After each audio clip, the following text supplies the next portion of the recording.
Hello. Today we're going to talk about asexuality. Ooh. I identify as A-spectrum. What about you? Erin? Yeah, I would also say I fall in the A spectrum. Should we explain kind of quickly what asexuality means? Yeah, sure. In general. Generally speaking, asexuality is the lack of sexual attraction. It's a sexual orientation, much like homosexuality or heterosexuality or any of the other things. It's one of the millions of facets of sexuality, and it's also a spectrum. Yeah. Like all other sexuality. And what we mean by spectrum is that there are two sides to it. You can be somewhere in the middle. You could be closer to asexuality. You can be... It can mean a lot of different things. Demisexual, you can kind of like, it takes you a long time to experience sexual attraction towards a specific person, or... You need like a certain bond right. to do that. Okay. So... limited sexual attraction can also be on that spectrum, so it can just mean different things to different people, but generally speaking, asexuality is the lack of sexual attraction. Yeah, and we're gonna speak mostly from our own experiences because we can't talk for anyone else, so take everything we say with a grain of salt. Including all of that definitionage. I didn't do any deliberate research for that. No, we didn't go to Wikipedia, we should have. Let's answer some questions. I have some ace friends who enjoy kissing and some who are completely sex repulsed and some who are more demi-gray. Where do you guys fall and how did you know?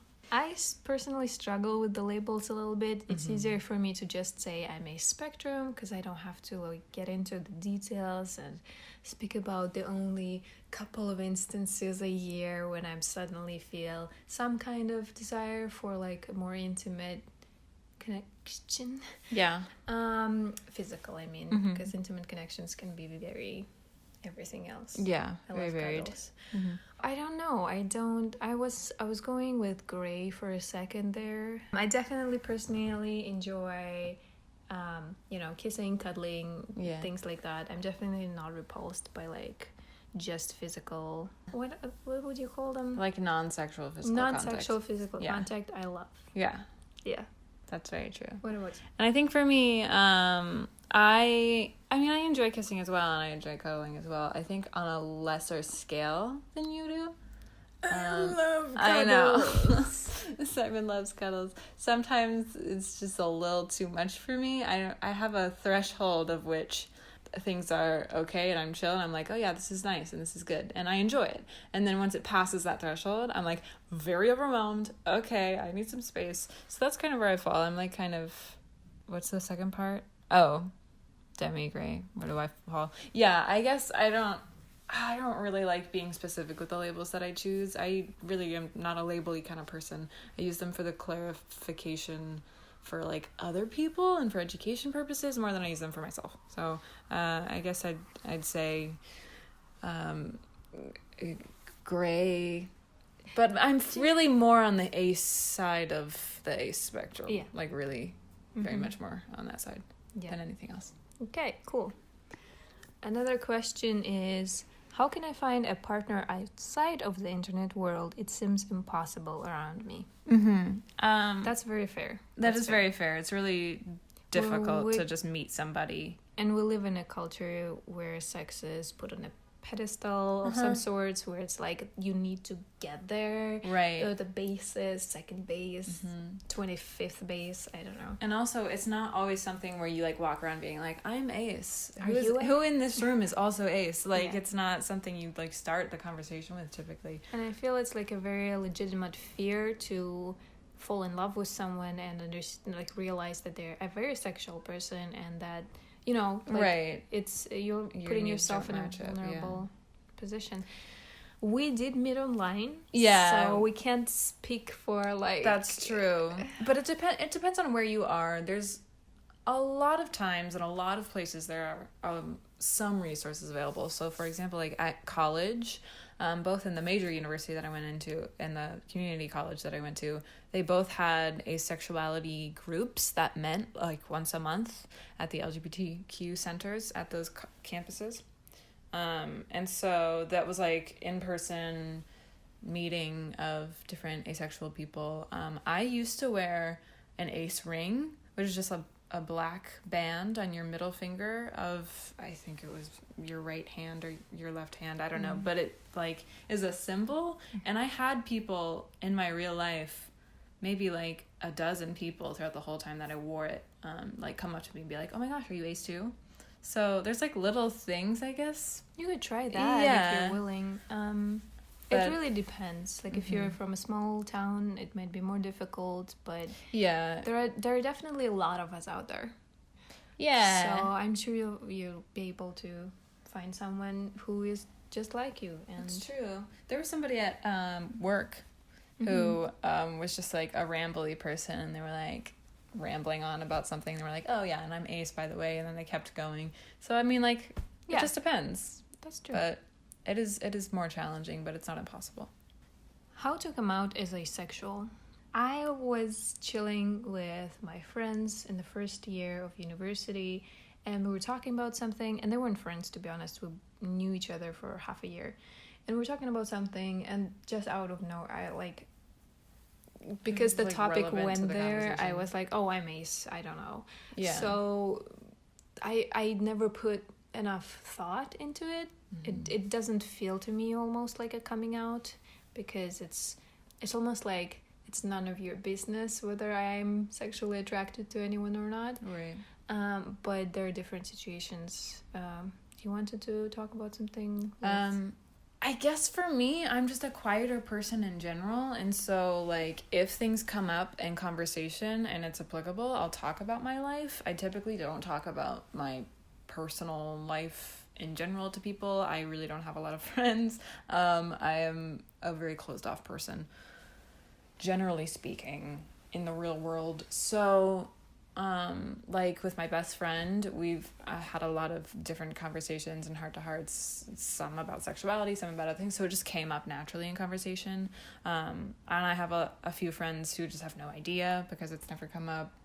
I don't find it to be, for me personally, this massive part of me that I feel the need to share with other people, and some people do, and that's a different story, and I can't really talk about that experience because it's not mine. But with my family, I remember I specifically told my family, I don't know, I felt like it was important for them to know because it was a part of me, and there was always kind of the question of like, I've never dated a lot of people, and like I'm older, and like what's up with that? And so like to sort of appease that kind of question, I think is one of the reasons why I came out to my family.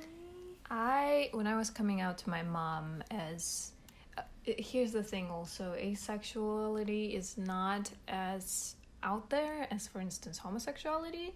So some people just don't know the word, for instance, like my mom doesn't know the word. So when I was coming out to her as having a gay relationship, which is like a gay romantic ace relationship, it was more important to me for her to understand that I'm dating a person of the same gender rather than whether we have sex or not. Yeah. But to kind of be as transparent as I could, I did mention, I was like, but I'm ace, so I don't know if that like makes it easier for you or whatever. And she was like, what, why, how? Like it was just too hard for her to wrap her mind around. As with every coming out story, it's very personal. It's very depends on how you feel. Whether you don't have to come out, by the way. So that's true. If you have a very close relationship with your friends or family, then I'm sure it will come out in some kind of honest conversation, and it will be good and fine. Yeah, because you are good just the way you are. Oh my gosh, How to communicate to partners that romance is cool but sexy times are no-go. I've been in a situation like this sort of before once.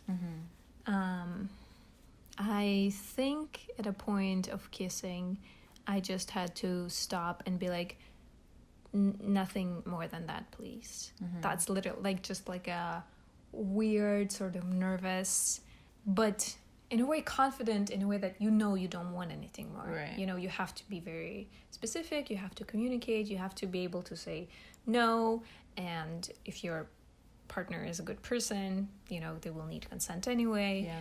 So if you can afterwards, like not in the middle of kissing, but afterwards, just discuss where your boundaries are and what you want and don't want.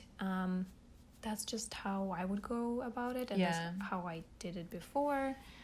And I think it's important, and like obviously any relationship, to be really clear about your boundaries and to be really communicative about the needs of each other, particularly when it comes to physical stuff. Consent being a massive, factor in that, but also like with asexuality, being very clear about what you are okay with, what you are not okay with. Just so that there isn't a situation where someone is guilt-tripping you into anything, pressuring you into anything, but also so that they don't feel like they're not good enough. Because sometimes when people aren't ace, it's hard for them to understand why you don't want something, why you don't have that feeling, that fire, that passion, that spark, or the physical attraction. Some people can feel very sad about it. Or like unwanted. Or unloved. Yeah, so you really, really do need to be extremely transparent about that, and talk about what asexuality is and how you feel and all those kind of things. Right. Do you get asked really mean questions about your asexuality that make you feel invalid? Yeah, I guess. Initially, when I came out to, my brother was actually, I think, the first person I came out to with about asexuality, and he came from a place of like really wanting to understand, but really not understanding. And so he did ask a lot of questions. In hindsight, I'm very grateful that he was really trying so actively to understand. I think in that moment I was looking for support and I felt interrogated. And a lot of the questions he asked were phrased in a way that was a little insensitive or a little like very, one single-minded kind of interrogation-y, and it wasn't nice to be on the other end of. But I think now recognizing that there was just full like ignorance, and not necessarily in a bad way, but just like full ignorance about what asexuality was, and he was trying his best to understand what that was. But yeah, I'm beyond that. Like on the internet, I think sometimes if you like mention or talk about it, there'll be some questions that are kind of gross and yucky. Like even here, like there's been a couple questions that are like, yikes.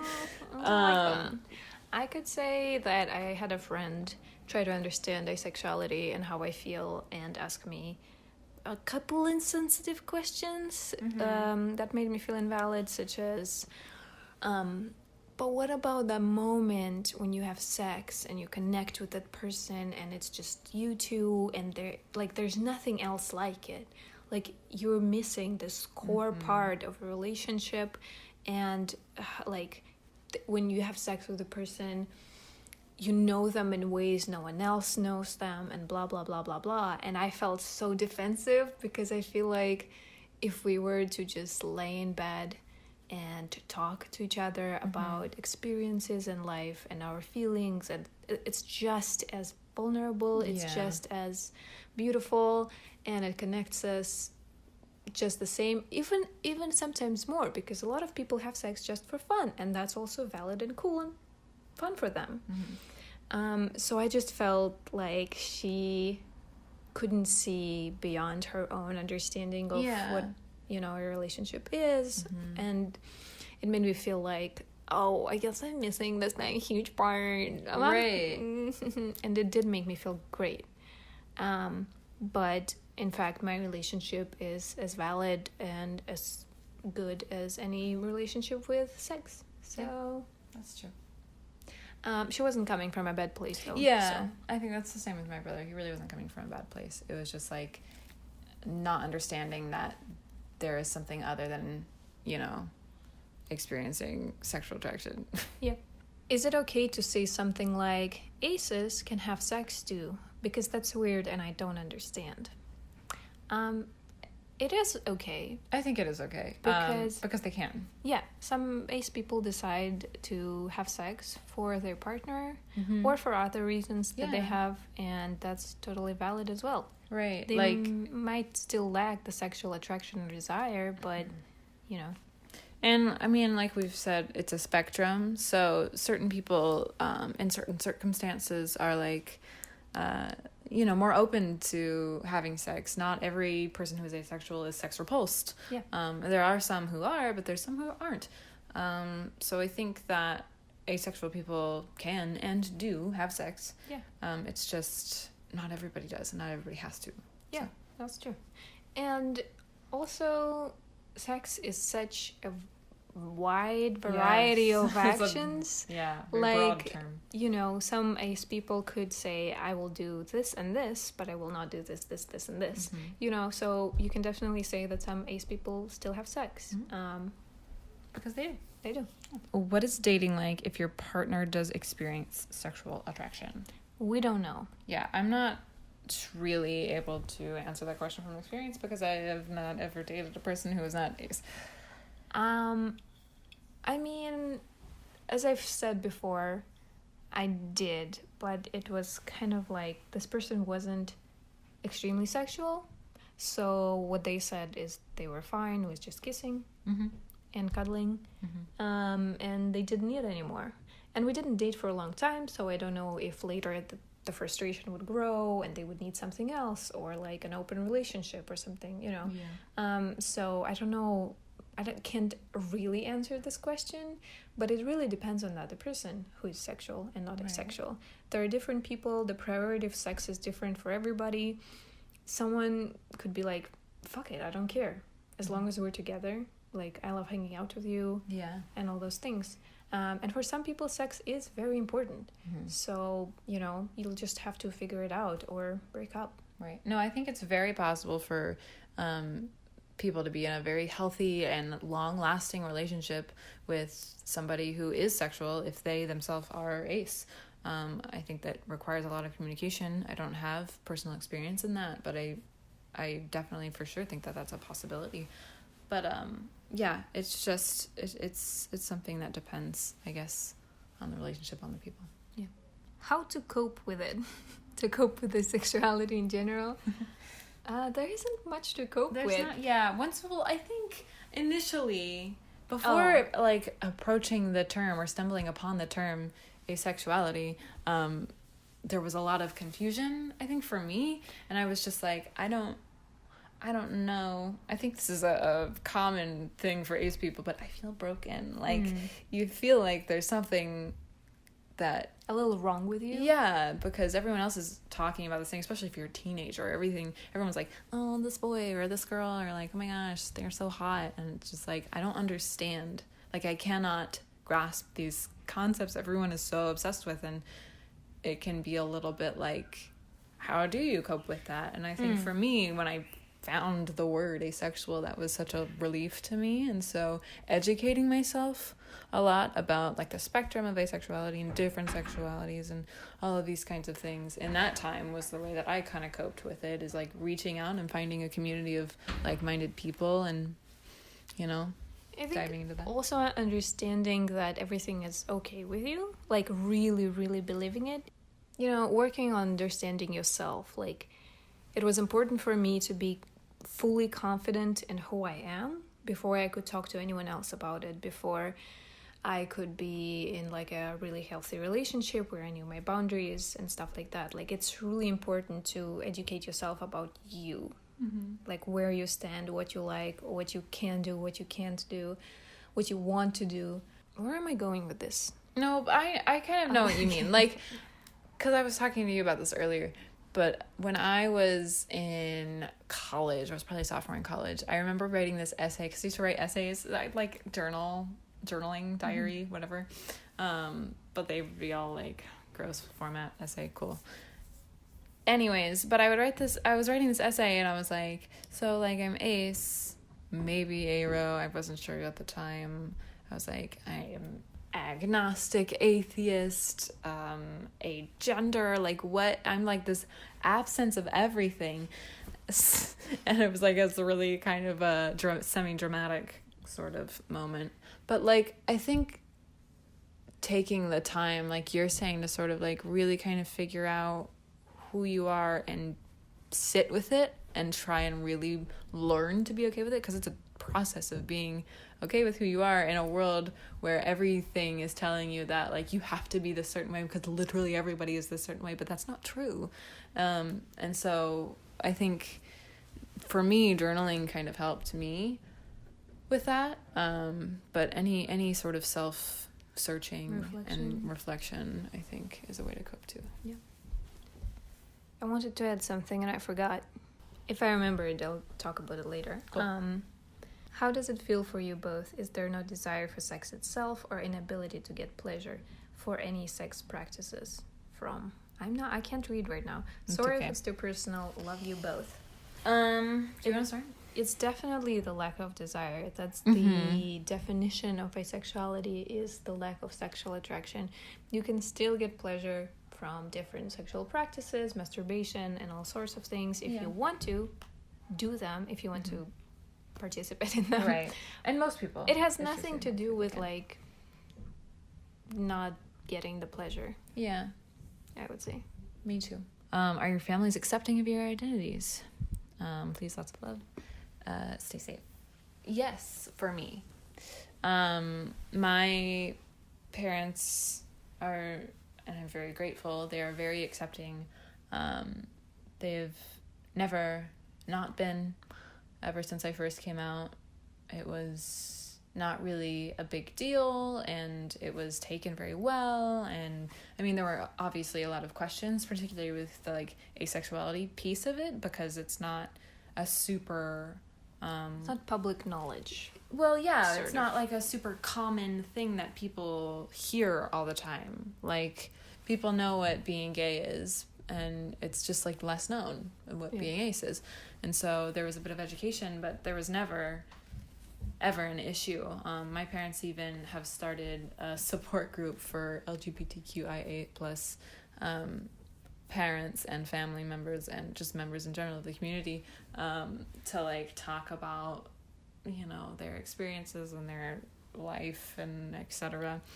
So they're, like, very, very much chill with it. And same with my brother. He's after like initially coming out to him, he was really good with it. I'd say my parents don't understand, and my sister is supportive, my older sister. I'm not sure how my younger sister feels. I think it's a little awkward to talk to her about sex things, but since she is Gen Z, I'm sure she's cool with it. Yeah. Gen Z is just cooler with things. That's true. I don't think my parents will ever grasp what it is or any gender-related issues, so I don't know. Yeah. Okay, next question. I know I'm pan-romantic, I think so, but am I still ace if I don't care for sex but long for the physical contact, like someone tenderly stroking my hair as they read to me? That is the gay fantasy, the call me by your name of it all. Yes, absolutely. I love physical contact with the person I love. I don't enjoy any physical contact with the person I don't like. Yeah. Like anyone else. Like, I don't hug my friends. Just like romantic people. Yeah. Only the person I feel romantically attracted to, and I'm monogamous, so one person at a time. So I love cuddling. I like kissing. I just love being next to each other. Like, you know, caress my hair as you read to me. That's true. Let's go on a picnic and hold hands while we do it.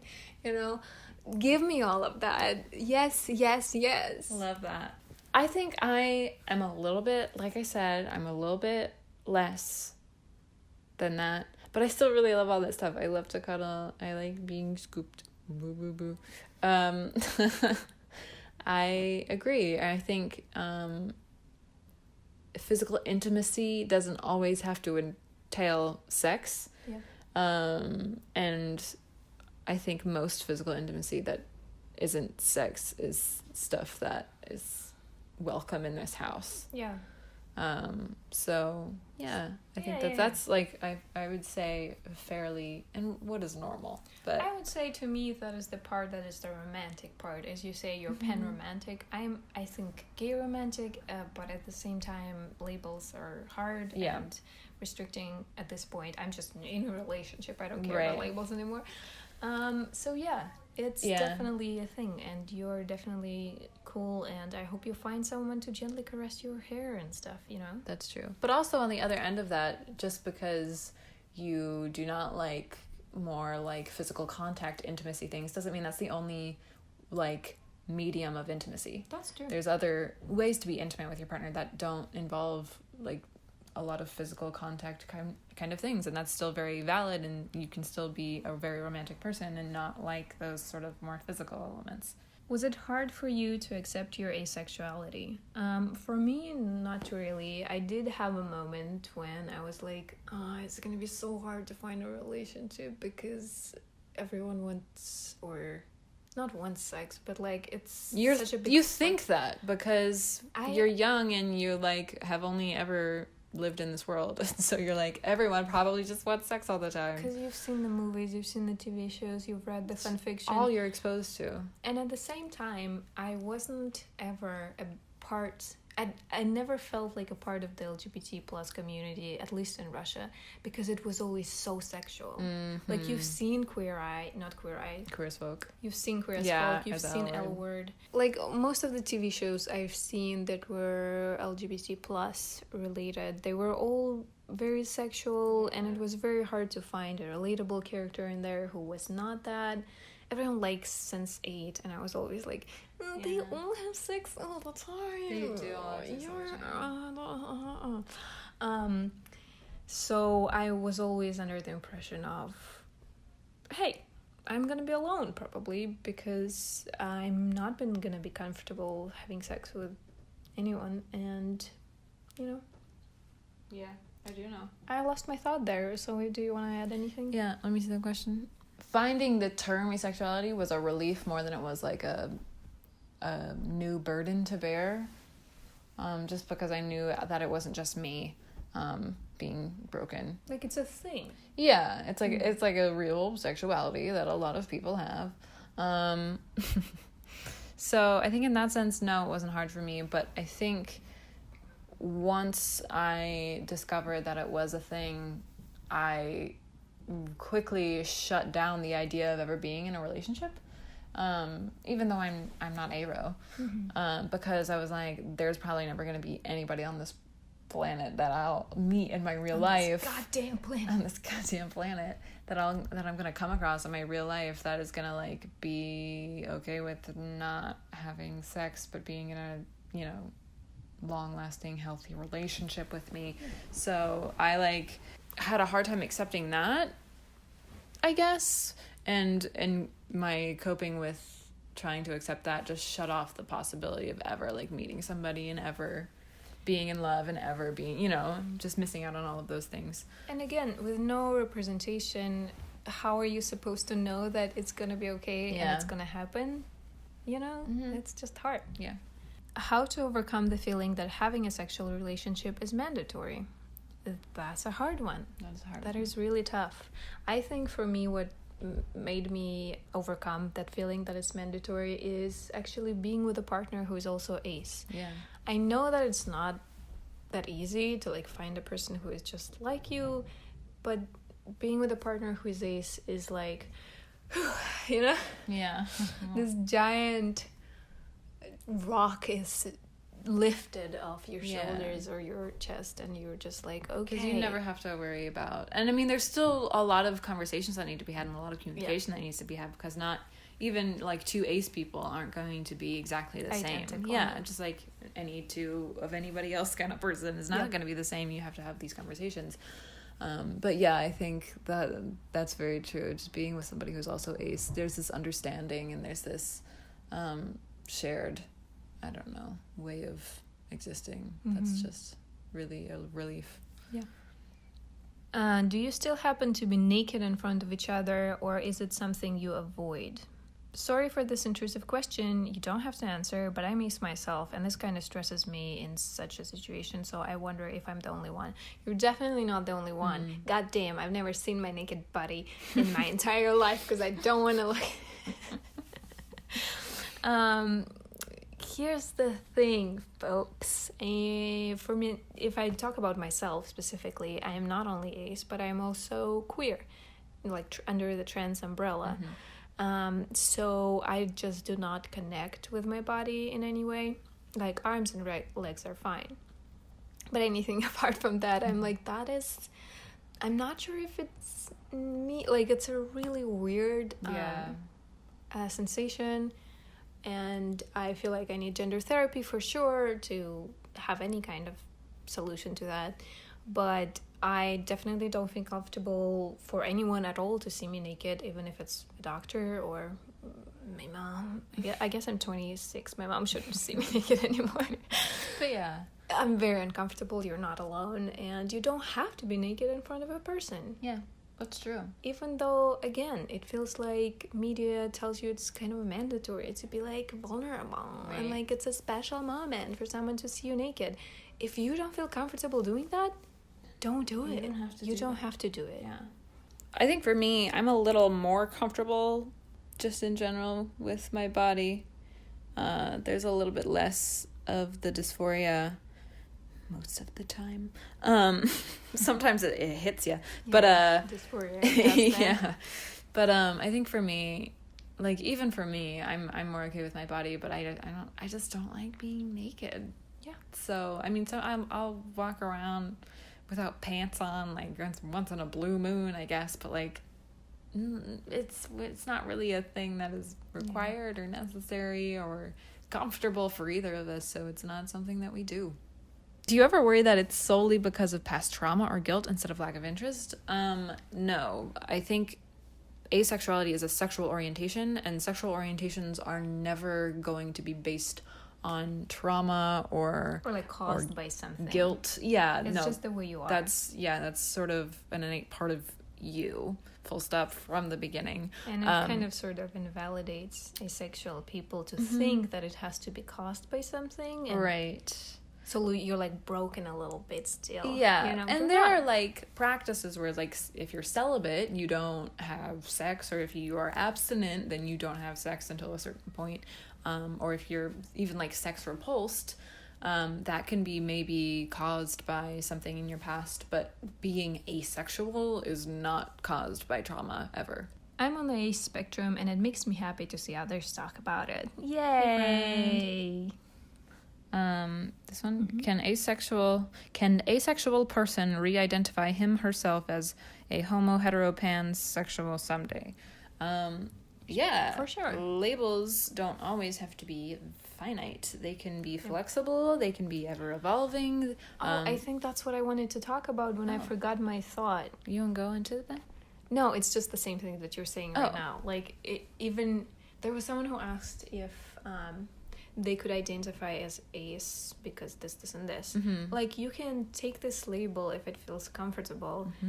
But you are free to let go of it at any point in your life. They're not tattoos. You don't need to like go through a hard process. Like, sure, some people will be like, but didn't you say you were ace? Like, sure, you can tell them, yeah, I thought so, but I changed and my preferences changed, and that's fine, you know? And you can even be like, in some point in your life, be like, this is how I identify, and then at another point of your life, you can be like, and this is how I identify now. That doesn't invalidate that period of time that you identified that other way. That's not a phase or anything necessarily.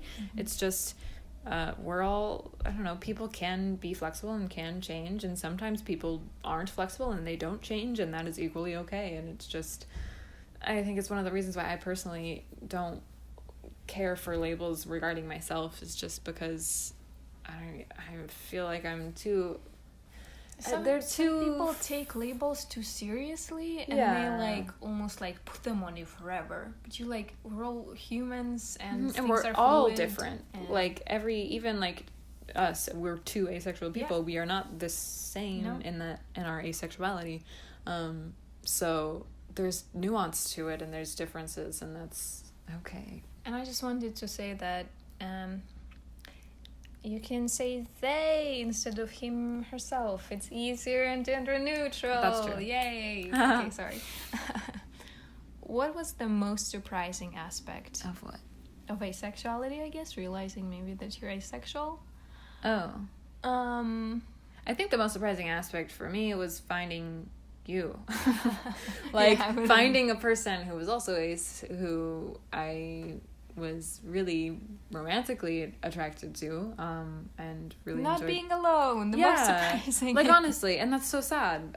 It is. But it should be said more often that it is very possible and, doable to find somebody as an ace person.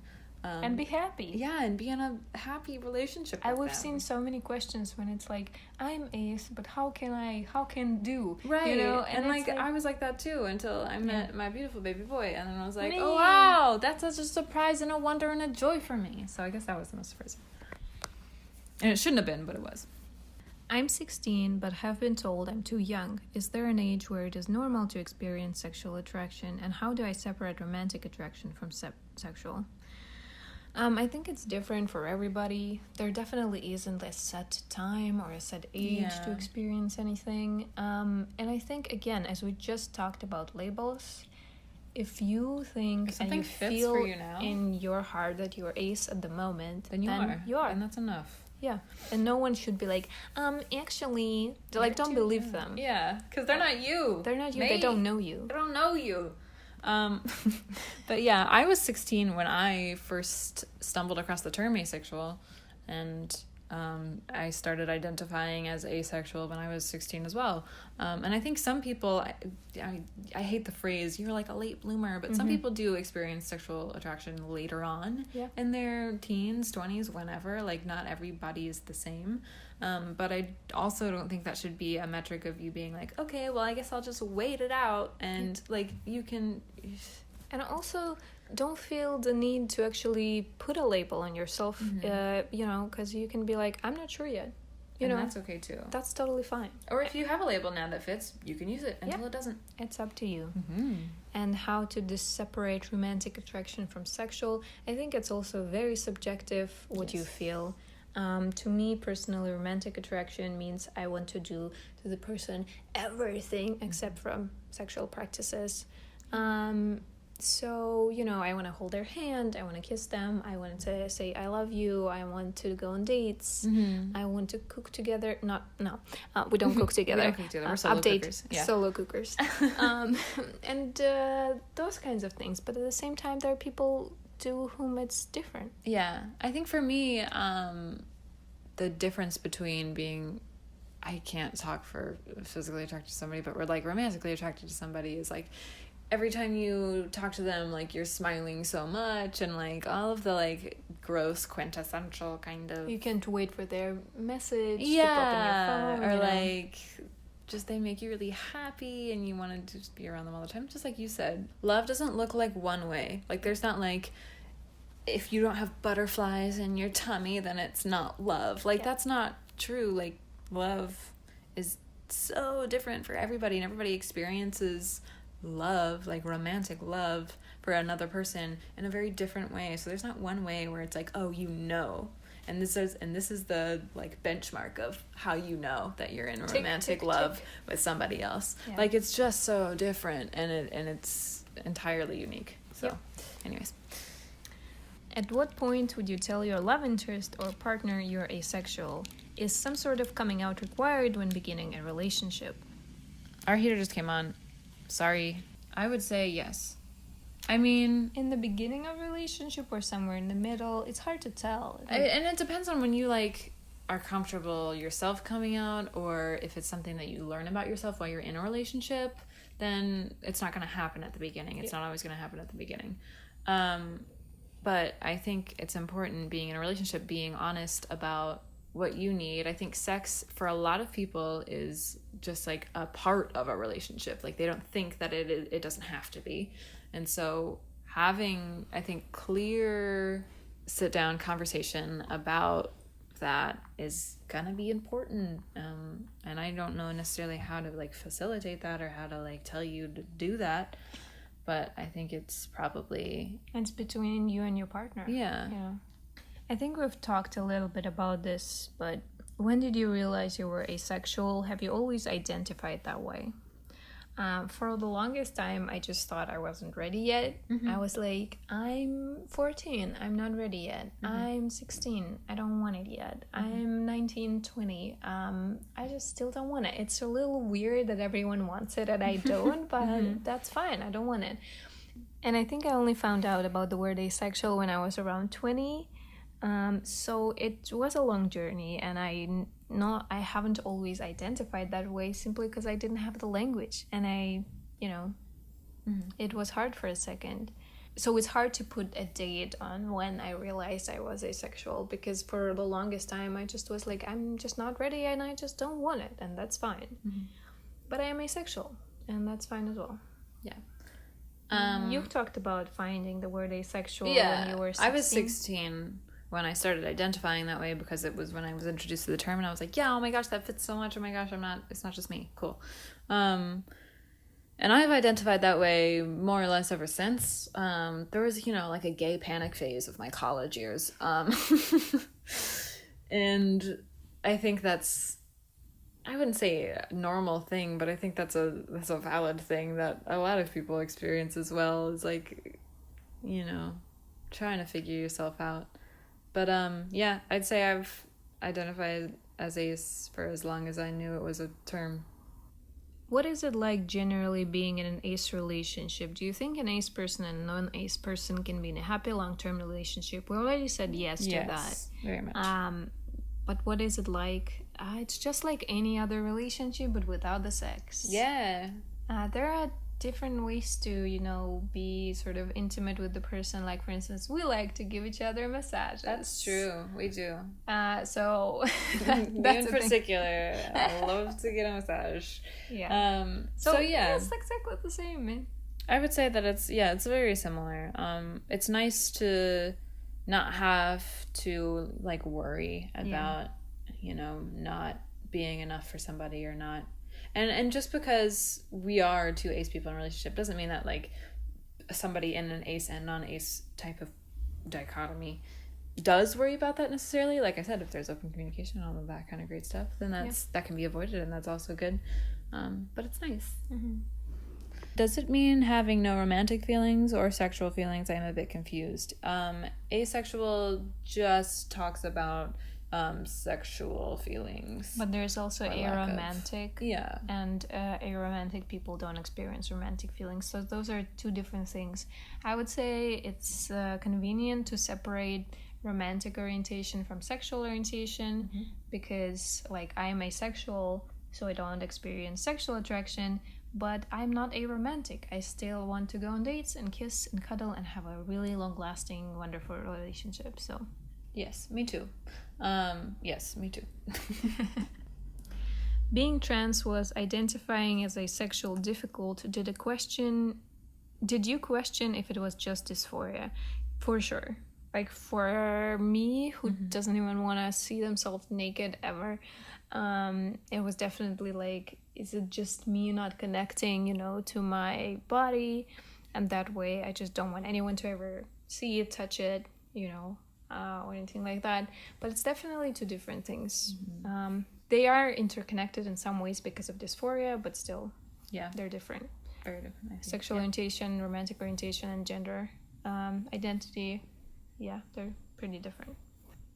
How do you get a partner that won't pressure you?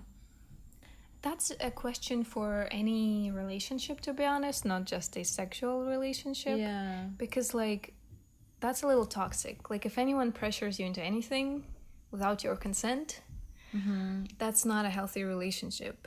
It's a matter of finding someone who respects you. How to do that, that's a different story. Setting boundaries and having them and respecting their boundaries. Is it possible to be ace and also want to be in a relationship? Yeah, absolutely. If you're... I would say even aromantic people could want a relationship for different reasons. Yeah. They could want a partnership, a friendship. There's like queer platonic relationships too. Like, Yeah, but if you want a romantic relationship as an asexual person, that's totally fine and normal. Totally fine, normal, and achievable. Achievable, yay, we're married. How did you know you were asexual, and how does that influence your relationship? How can I know if I'm ace, aro, or just am not really wanting a relationship right now? I think you can just chill for a second. You don't need to want a relationship every... Even though, again, the media comes in and they're like, everyone needs a relationship. You need to be in love. And you need that's this and this, and that's not true. And I think it's just like, just hang out for a second. Yeah, hang tight there. Like, don't jump into things if you're not wanting to, or if you don't know where you stand. If you do want to, and you're like, I don't know if I'll want this, but let's just see. If you're the type of person to do that, then, like, that's cool, too. There's nothing wrong with that either. But also just, hanging out. I think just saying, I'm not really wanting a relationship right now is just as valid as saying, I'm ace, or I am aro. So just... And also, like we've said before, like, if it really feels like you fit into this label right now, this term, then you absolutely use it. Like, you are just as ace as everybody else who's using the word, if you decide to use the word to define yourself, until it stops working, or if it ever stops working for you, and then just stop and start using the other words that come. But I think that's as many questions as we can take in one go, because we're starting to get talk in circles anyways. Yeah, we're starting to get blah, blah, blah, blah. And at the same time, I'm a little hungry, so I think I'm gonna go and make some pasta, and then maybe we'll do another one if we have a lot more different questions. But I hope that's enough for now, and stay safe out there, y'all. Stay safe, stay home. And if you have any more questions, you can put them in the comments and we'll answer them by text. Yeah, mate. Thanks from these asexual boys to you. Much love, but not the sexy kind. That's very good.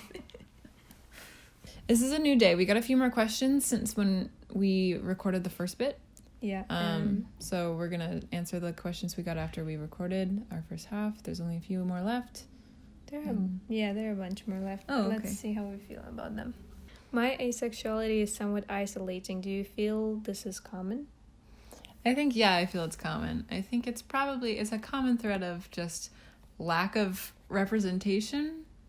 Any group that experiences like this massive lack of representation feels, to a degree, very isolated and very alone and very... Because you feel like you were... like there's something wrong. Right, like it's just you. Yeah. And like this is not something that, hundreds and thousands and millions of other people experience. It's only something that you experience alone, and that is isolating. And there's other factors to it too, but I think the lack of representation is a big factor of like why it can seem so isolating sometimes. Perhaps trying to find communities online that share same like sexual orientation or romantic orientation can be helpful, because you can talk to people who are just like you and feel less alone in that. But I think also in doing that, it can be helpful, but it can also feel a little bit more isolating. I think for me that's the case, because like these aren't, people in my real life. The only people I can really relate to are people online or like forums, and while that can bring a sense of peace, I understand that I also can be like, well, everyone else can just like walk out into the world and come across everybody who is like them, and I can't do that. That's so true. I think in that way it does feel isolating, and I don't know that lessens, but maybe can, I don't know, be worked through. But it's hard, and sometimes I still feel isolated. Do you think being ace makes it harder to question who you're attracted to romantically? I would say so. Yeah, I would say so too, because for me, I'm not a super overly romantic person, but that being said, that doesn't mean that I don't experience romantic attraction, because I do, obviously. But without that indicator of, what everyone else was kind of feeling and expressing and sharing and talking about, I didn't really know where I stood romantically, and I was like, I guess it could just be this label or this label, but I was never really sure. And at this point, there is still like gaps of that for me. Like, I don't really know. I don't really particularly care either. I'm not a label-y person.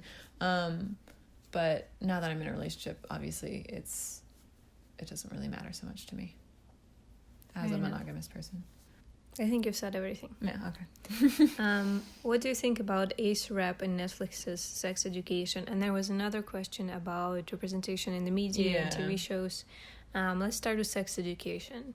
Personally, I felt like it fell very flat for me. There was just one girl in the sea of very sexual teenagers who was kind of like, oh, okay, that's it. And she was done and she was happy. Yeah, once she found the term. Yeah, I liked the reaction Jean, Otis's mom, like what she told her. She was like, if sex doesn't define us, then how can you be broken, or something along those lines, which I found like, yeah, that's nice. And that makes sense.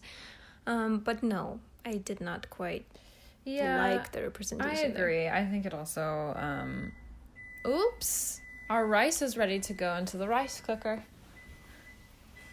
I think you can keep answering and I'll come back okay. after I do the rice. Okay. I agree. I think it also fell a bit flat. But you know, it's a very sort of sexual show. And I think it's important that they had a character in an instance where they brought up asexuality, the literal word of it, the literal definition of it, and had a character who went through that. But it was not even a side character. Like she was just brought in to be the asexual person, and then we never saw her again. So I think that was a little bit of maybe why it fell so flat. And then in terms of like other representation of asexuality in the media, which is another question, anything really, there's not a lot. That is one of the first times I think a character has been explicitly asexual to my knowledge. Maybe Steven Universe I think has an asexual character, and I think isn't that Riverdale guy, Cole Sprouse, isn't he like canon asexual? I have no idea. I don't either. But like I'm pretty sure that's like it. Like that's fully it. I've heard people say that in the BoJack Horseman series, there's like a whole big episode about it, and that it's very well written and it's very well done. I think a lot of asexual people would agree that we find representation in places where it's not exactly it, like for instance, not canon or anything. BBC Sherlock. Yeah, all asexuals are like, yay, right in the background, because it's a very like anytime there's a character where there's not any type of the goal of the character, side goal, main goal, any type of goal of the character is not to be in some sort of relationship, particularly sexually. But even when there's just not like that's not the main goal of being in a relationship, I find that to be just so refreshing. Like a cool drink of water to me. Yeah. So, and also Sherlock was the main character, which made it even, even better. Even better, yeah. So yeah, every time there's a character of any sort who is not, at least like in the first seasons, because usually people give asexual seeming characters relationships later on, which right. And they're fine, yeah, but if it is sexual, then it's fucking defeats the purpose. Yeah. What is, in your experiences, the most frustrating misconception about asexuality you have heard? What would you say? The fact that there's something curable about it.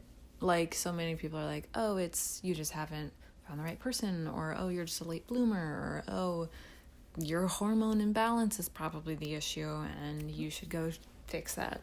Like it's a phase. Right, like it's a phase or a medical problem. Mm-hmm. And we were just talking about representation, and with this question, I remember an episode of House MD. When I was a teenager, I used to watch that, and goddamn, there was like this episode about asexuality, but it was a really long time ago, and it was so invalidating because some people came to House, and it was like a side plot to that episode, and we're like, we're asexuals, we just don't feel sexual attraction, and we don't want to have sex. And he didn't believe them and made it his job to prove that they were just doing something wrong, or and he made some tests, and one of them was like, had some hormonal imbalance, and he fixed that, and they were like having sex. And it was like, that kind of misconception is really invalidating. Mm-hmm. Did you always know that you were asexual? Did you ever feel pressured by your peers as a teen? I think for me, as soon as I had the term for it, I knew that was the case. As for if I ever felt pressured by my peers regarding sexual stuff, I, at least in high school, had, and this isn't the case for everybody, but for my particular friend group, they were predominantly like Christian, like super Christian, Southern Baptist-y kind of non-denomy Christian. So sex was never a topic of conversation ever. And if something ever were to come up, it was always a conversation about abstinence. On the rare occasion it would come up. So like in that teenage phase of my life, no, I never had any pressure from my peers, but only because I had a very specific, what do you call that type of audience? Hold on. Oh, I had a very specific demographic of peers. So, unique experience maybe. And for me, I had a very small group of friends. It was just me and two of my other friends, and I was kind of a leader in there, if you could call me that. So I was kind of the person who decided what we were gonna, talk about mostly. And I was like anime instead of sex, and so it was never really an issue, and I didn't feel pressured at all. So, would you still be asexual if you're only sexually attracted to a handful of people? I think yes, you can still qualify as asexual if you identify with the term asexual or have that as a label for yourself, because it's a spectrum. So some people don't experience sexual attraction at all who are asexual. Some people experience sexual attraction very limitedly or after they know a person for a long time, and that is all on the spectrum of asexuality, gray sexuality, demisexuality, or if you just want to umbrella term it and call it asexuality, that is what it is too. So yeah, everybody's a little bit different. Does one feel extreme discomfort from sexual acts or just mild discomfort? I feel discomfort from this question. Yeah, I think it's a little weird. It's like depends on the person again. Like everybody who is asexual is going to be a little bit different. Some people have mild discomfort, some people have a lot of discomfort. Some people who are asexual don't have any discomfort talking about or even like having sex. It's not required for you to be uncomfortable to be asexual with sex, but it is required for you to not experience sexual attraction. Yeah, the definition is not experiencing sexual attraction to other people. It's not feeling discomfort during sexual acts of any type and sort. So sexual discomfort, it can be in a heterosexual relationship as well, in a homosexual relationship, in any other relationship. So it has nothing to do sort of with asexuality as a term or definition. Right. But I would just say that there's probably more people who are asexual who do experience discomfort regarding sex in some degree, but it's not like a requirement for you to identify as. Thoughts about when people think about what A and LGBTQIA plus stands for? Allies, not asexuals. Yeah, it's a little stinky. I think I care less probably than most asexuals, so maybe I'm not the greatest person to talk about it, but yeah, it's not an ideal thing. I think allies are very important. They're just not necessarily a part of like the community, like the LGBTQIA plus community. Right.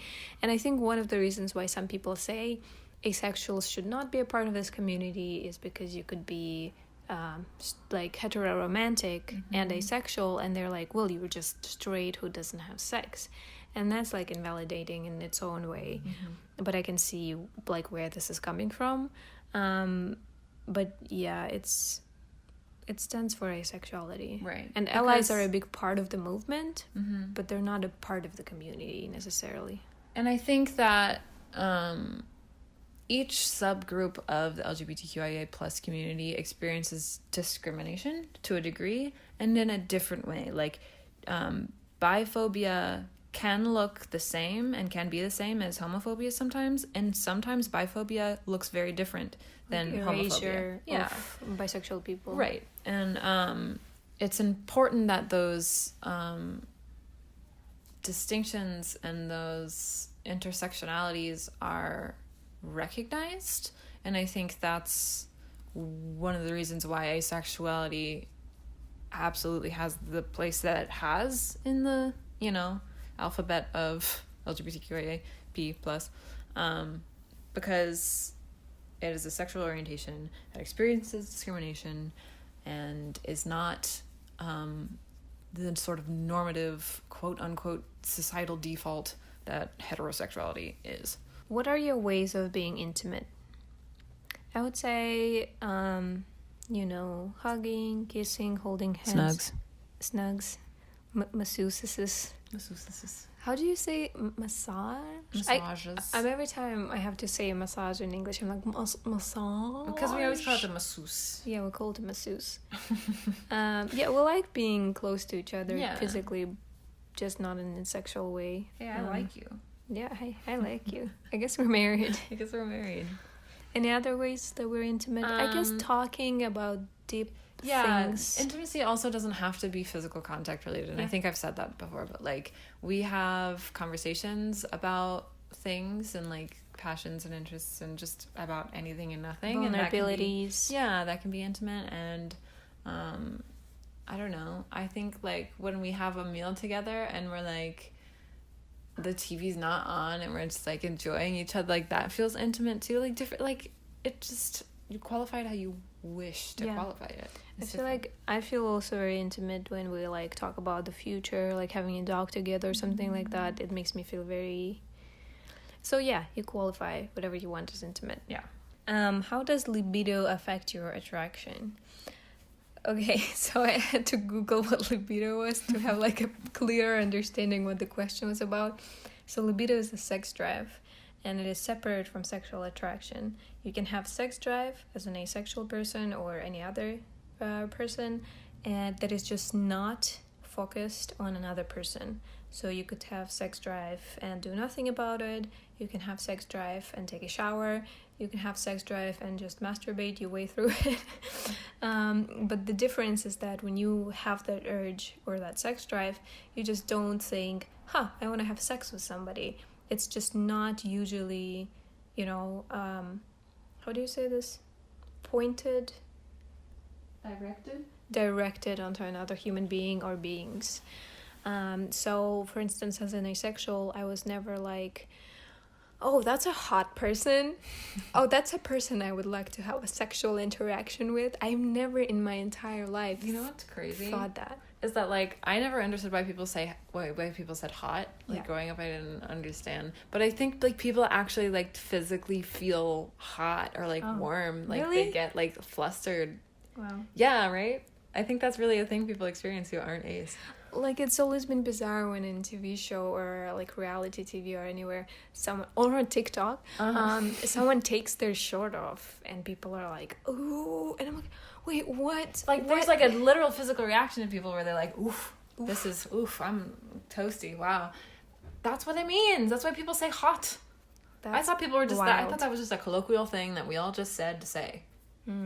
Like, oh my gosh, that's hot. Or like someone's butt is nice and hot. Your butt is nice. Well, in a different way. But like, that's just how a lot of asexual people go through life. They kind of don't fully understand. You just think that people say things because that's what they say, but not that there's like this other whole layer of like feeling there that we're incapable of feeling. Yeah, imagine, think about sex, but without the sexual attraction, without the feelings of hot, or without the, it's just a little... It's just ain't it. It's just ain't it, and it's just and like... I mean, some people still enjoy that because, like, some people might still have a libido, and, like, even though they're not physically attracted to somebody, that doesn't mean that they can't enjoy sex with them. But on top of being ace, I don't have any sort of libido, I would say, for myself, I think, so that's not anything I can really talk about, but they're not necessarily correlated. I hope that answers the question you had, because we just went on the whole rant about hotness and bodies. Anyways. shirtless people on TikTok.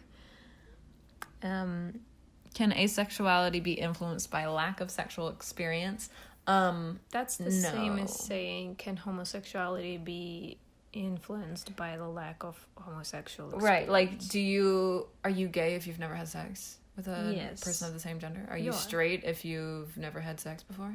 Like, yeah. Yeah. Yeah. Like, you don't have to, like, have sex to know, oh, I guess now I know that this is my sexual orientation. So, they're not related. That's just how you are. Yeah. That's just another sexual orientation. And I understand how it can be confusing because a lot of people don't feel like that. But still, it needs to be understood that it's just another sexual orientation. I identify as asexual, but sometimes I'm not sure if that's the right label. I don't want any sexual interaction with my partner, but also don't feel comfortable with kissing and stuff. That can be asexuality. It doesn't necessarily make you aromantic. You can be romantic without kissing and stuff, without like other physical contact type of stuff. That doesn't mean that you lack the ability to feel romantic feelings for people just because you don't like that stuff.